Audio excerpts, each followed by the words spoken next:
What's going on with the roller coaster ride that is Super Mario Bros. 1 auction prices? That's the subject of today's episode of It's All Doug in Games. Hey folks, Doug here.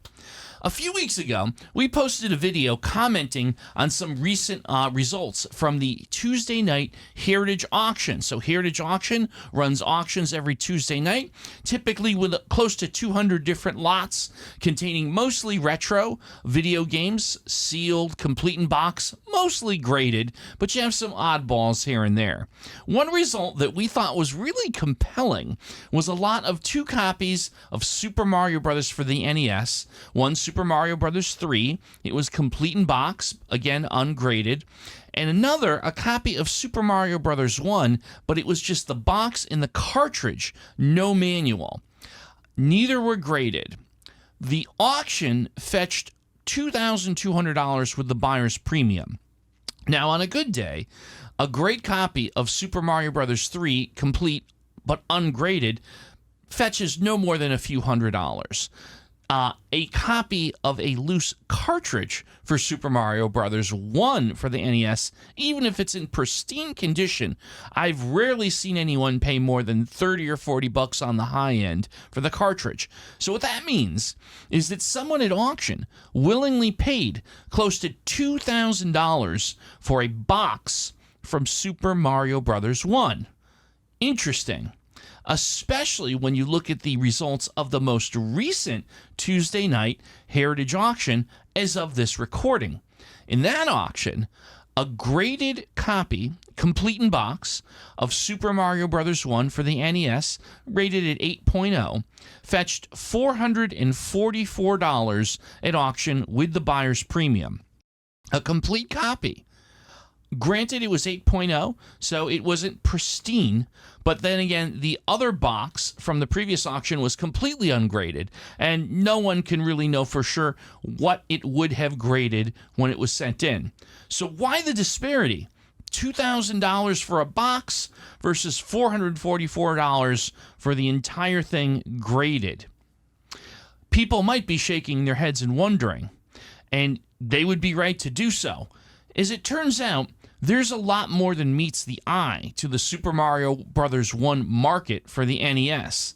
Let's be honest, a lot more. It's super complicated. Here's the issue. The market for Super Mario Bros. 1 for the NES in terms of the collecting/investing community is extremely mature at this point. And the people that are winning in the market are the people that have the most information. As it turns out, Super Mario Bros. 1 for the NES, being one of the first games published by Nintendo for the flagship NES system, has had in its life cycle 11 different print runs, documented by WATA Games in their really nicely put together blog called The Definitive NES Black Box Variant Guide. And I'll link that in the description. You're definitely going to want to check that out. The point I'm trying to make here is, if you're considering investing, speculating, or just buying for your collection at auction, a copy of Super Mario Bros. 1 for the NES, whether it's complete in box or sealed, you need to be acutely aware of the myriad of differences between these 11 different print runs. They all have different quantities of units manufactured, or at least there's conventional wisdom. We don't know for sure. But there are different unique collectors who are going to be interested in each of those prints. Obviously, the earlier prints are more desirable than the later prints.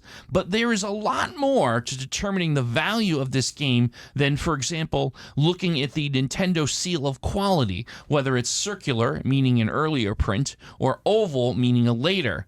Many other variables are involved, and if you don't have a PhD in identifying the specific print run of a copy of Super Mario Bros. 1 based on a picture of the front and back and ideally the top of the cartridge, you are risking making a bad decision when it comes to investing in that game, be it at auction, a private sale, no matter. I'm reminded of a saying from the world of competitive poker, and it goes like this. If you're the only person at the table who can't identify the sucker, then the sucker is you. If you don't want to risk making a terrible financial decision, you need to understand the market with a great deal of depth. And honestly, I think that's going to more and more become the case for a lot of these classic games. It's becoming a very, very mature market very quickly. And you either are going to keep up with the times or you're not. Don't get in this market if you don't consider yourself as knowledgeable as the big players. You don't have to have the same bankroll, but you do have to have the same information, because information is absolutely critical to being successful here. And I hope you're successful, and I hope you also enjoy games. I sure do. Thank you so much once again for watching. Look forward to hearing what you got to say in the comments, and we'll see you next time on It's All Duggan Games.